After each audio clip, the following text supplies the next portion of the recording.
Assalamualaikum pendengar setia Radio 10 cm dimanapun Anda berada. Kembali lagi bersama kami untuk menghibur Anda dengan cerita-cerita menarik yang terinspirasi dari kisah nyata. Sebelum ke ceritanya, jangan lupa bahagia, jangan lupa istirahat, jangan lupa ibadah, dan tetap jaga kesehatan. Langsung aja kita dengerin ceritanya. Dia mulai memegang tanganku saat itu. Aku hanya mengangguk mengiyakan pertanyaannya. Setelahnya, hari-hariku di SMA sangat menyenangkan. Ternyata semuanya juga adalah bagian dari rencana temanku. Mereka gemas karena aku dan Dias tidak pacaran. Akhirnya mereka memanas-manasi Dias dengan menjodohkanku dengan Firman. Baru 3 bulan aku dan Dias berpacaran, kami harus berpisah. Ayahku pindah ke Jakarta dan kami harus pindah sekeluarga.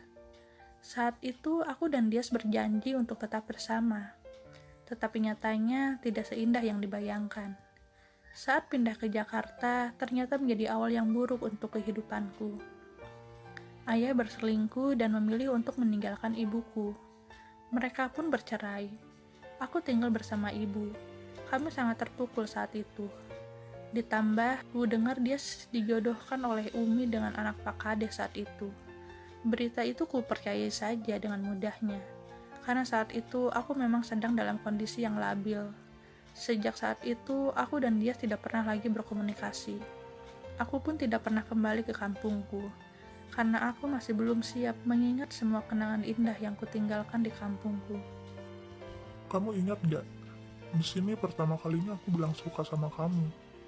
Tiba-tiba Dias memulai pembicaraan yang dari tadi hanya diam saja. Iya, itu kan sudah masa lalu, Dias, jawabku.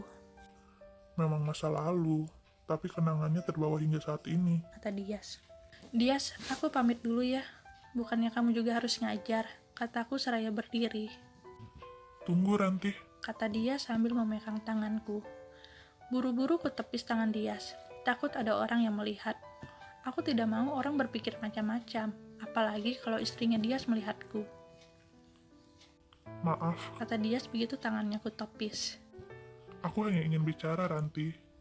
Aku yakin pertemuan kita bukan sebuah ketidaksengajaan. Kata Dias yang juga ikut berdiri. Ran, jujur saja, banyak pertanyaan dalam benakku yang masih kusimpan hingga saat ini. Setelah 12 tahun, tidak bisakah kita bicara sebentar untuk menyelesaikan ini? Kata Dias lagi. Bukannya aku tidak ingin bicara, aku hanya tidak mau membuka kenangan lama yang selama ini kututup rapat. Aku tidak mau saat kembali ke Jakarta, aku dipenuhi oleh kenangan itu lagi. Ranti, Panggil Dias karena aku hanya diam. Dias, aku pikir kita tidak perlu membahas masa lalu lagi, kataku. kenapa? Tanya Dias. Untuk apa, Dias? Kamu juga sudah bahagia dengan hidupmu sekarang kan, kataku. Siapa bilang hidupku bahagia? Apa kamu tahu kehidupanku selama 12 tahun ini? Bukankah kamu sudah menikah, kataku perlahan. Menikah? Menikah dengan siapa? Ya mana aku tahu, Oh, jadi kamu sudah menikah dan tidak mau berbicara denganku? kata Dias menyimpulkan sendiri. Bukan begitu, sanggahku, Lantas apa? tanya Dias.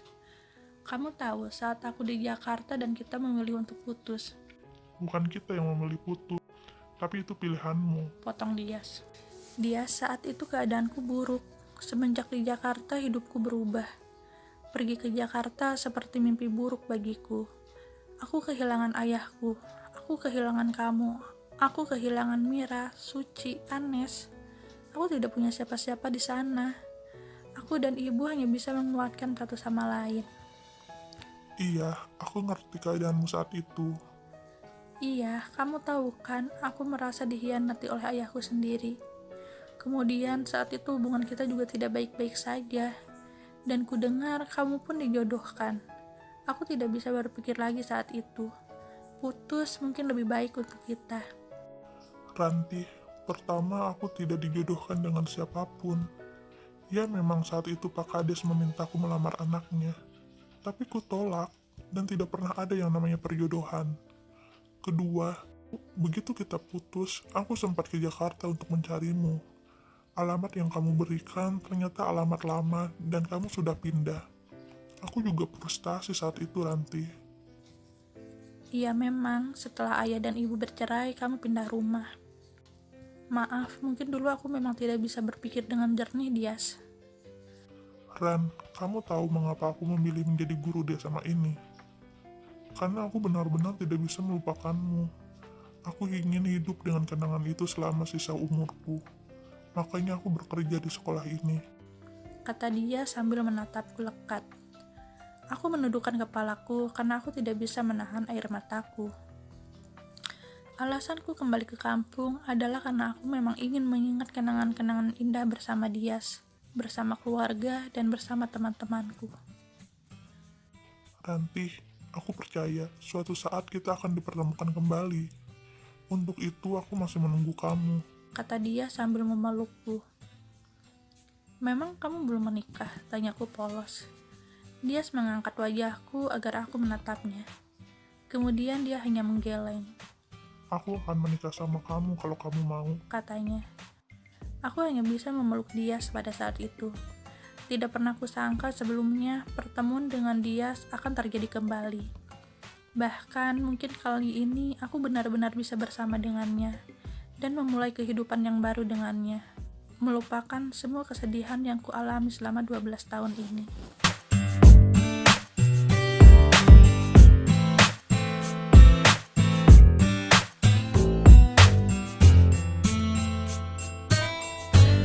Itu dia ceritanya, semoga ada hikmah yang bisa kita petik dari cerita kali ini.